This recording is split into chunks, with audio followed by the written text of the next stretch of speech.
Hi, I'm Andy Webb from BeCleverWithYourCash.com. Welcome back to my YouTube channel. Now, if you haven't already, please do make sure you do hit that subscribe button down here and then that little notification bell that pops up. And that's more important for this video than any of the others before, because this is the first part in a 12-part series, right? We're going to help you make over your money. It's a wallet workout, whatever you want to call it. The idea that these are the things that you might have been putting off, things you've never really got round to doing. You know they're important, but you kind of put it away. You've not quite understood how to do them. These things, whether you want to take them one every single week, one every single fortnight, or whether you want to blitz them all really quickly in one or two different weekends, these are the things, if you do this, you will have a much better understanding of your money and where it goes, and also be able to save yourself a huge amount of cash. When I was doing the Channel 5 series, Shop Smart, Save Money, I would go and visit these families every single week as part of something we called the 1K Challenge. And what I would do is I would look at their bills, look at their spending, look at them inside their wallets, and find the ways to save them some cash with the aim of getting £1,000 of savings for them. Every single week I did this. I managed to save these families at least £1,000, sometimes £2 grand, £3 grand, just from the things that I'm going to talk about in this series over the next 12 weeks. In this first part, it's a really easy one just to sort of get you started, and it's basically getting you to have a look at where your money is going and finding some of those easy places where you can cut back. Right, so let's get started. This, I think, is the best place for you to kick off your money makeover, to find yourself all that extra cash. And when you do this as well, it will help you with a lot of the other things I'm going to talk about in future episodes.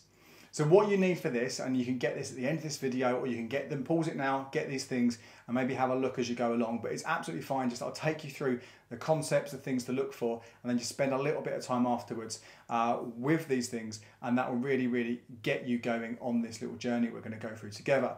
And very simply, all I want you to do is get hold of your bank statements and your credit card statements. Basically, anything you use to spend money, I want you to have that with you, in front of you, when you're kind of thinking about this stuff, okay?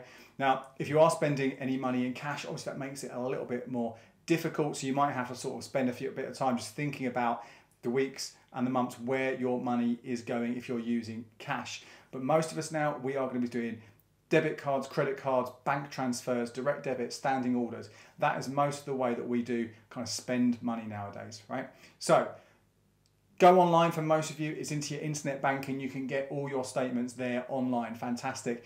I personally would download them all as PDFs. It's going to make it a lot easier for you to have them month by month there for you to kind of sort of browse and sort of flick around different windows open on your computer or your laptop.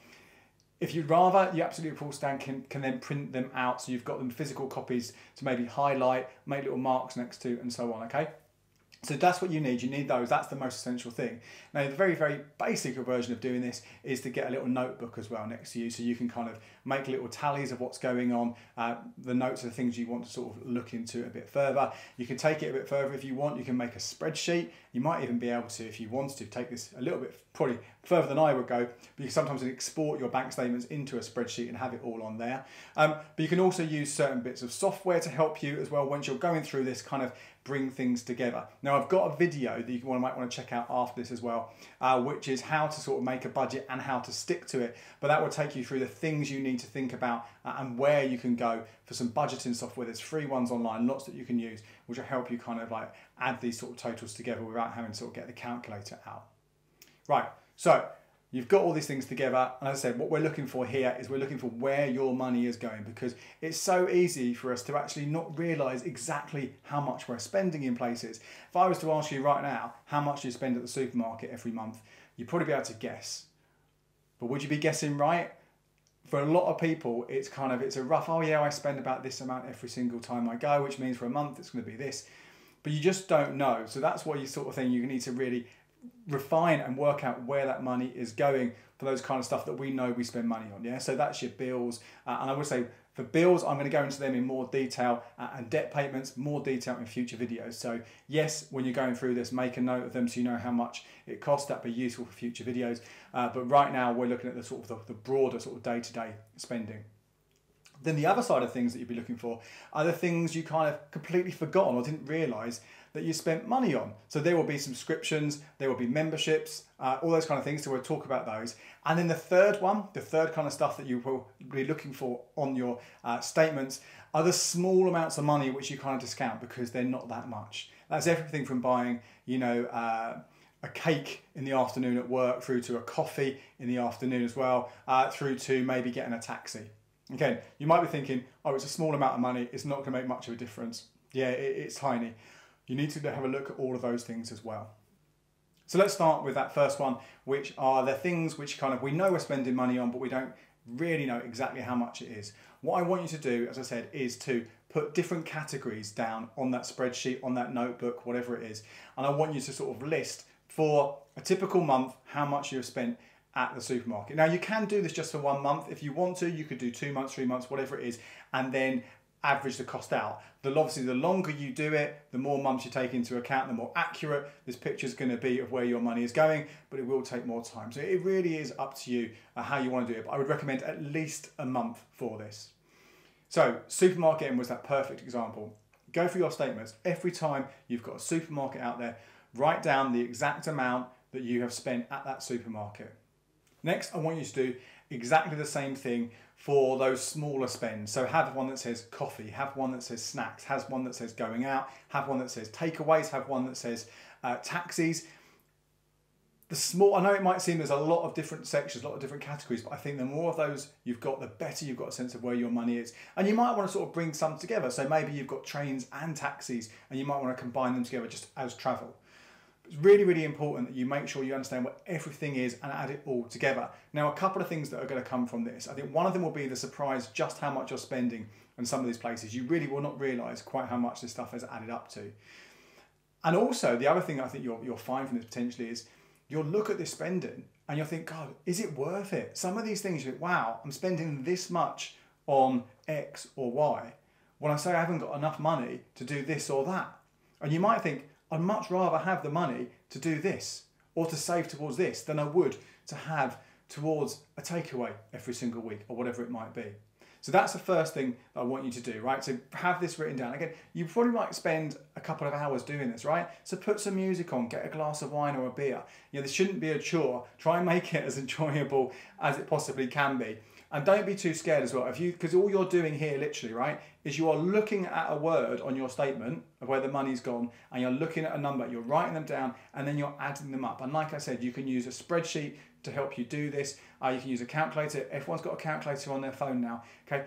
Even if you think you're not good at maths, this is not difficult, okay? There's no reason why you can't do this. And all you're doing is you're getting a picture of where all your money is going.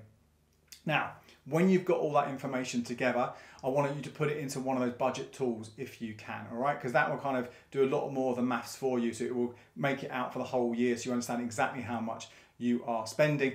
And also if you put into there all your income, it's basically, this is a budget. Again, as I said, there's no video you can watch about that, but it'll give you that very, very bottom line of if you're spending too much or not spending enough. But so the focus here really is for you to understand where it's going and whether you personally think you're spending more than you need to. And if you want to, when you've got those figures, you've got that data, you can then use your time to kind of think, okay, I think I'm going to see if I can spend less on this. I'm going to see if I can spend less on this. Can I get a better deal here? Am I spending more on clothing than I am on food? And that doesn't feel right to you or whatever it might be, okay? So spend your time doing that. The next thing I want you to do on that list is to look through for any of those direct debits, those standing orders, those regular payments. Again, a lot of them are going to be your energy bill, your broadband bill, your mobile bill, water bills, council tax, all of those kind of things, right? So those things, make a list of them so you know which ones they are and what these sort of standing orders and direct debits are. But what are these other regular payments that are coming out? Where are they going?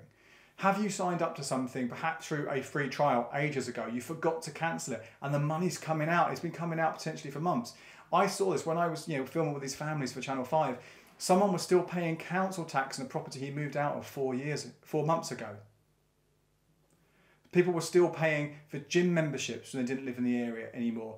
People were paying for double for subscriptions. They had Sky and they had Now TV. People sign up for stuff and they forget and they don't go through, and so essentially auditing their standing orders and direct debits.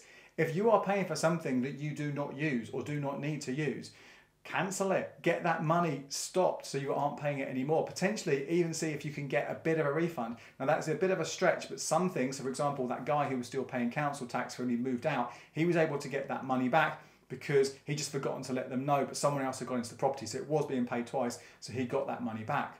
But there would be so many of those regular payments that you should not still be paying for, and you will be able to save yourself a decent amount of cash just by sort of checking what ones they are and cutting them out. So there you go, very, very simple. That is just your first step in this money makeover, auditing your bank statements and your credit card statements so you know exactly where your money is going and cutting out some of the things that you don't need to spend money on. Next week, I'm going to start on your bills. Again, I'm going to tackle these one video at a time, and you can take them at your own pace so you don't have to get too overwhelmed by any of this. If you've got any more questions about this video or about any of the other things that might be coming up, just put them in the notes below this video and I'll answer them and get back to you. And you can find more information about this and the future videos over on becleverwithyourcash.com. Till next time, cheers.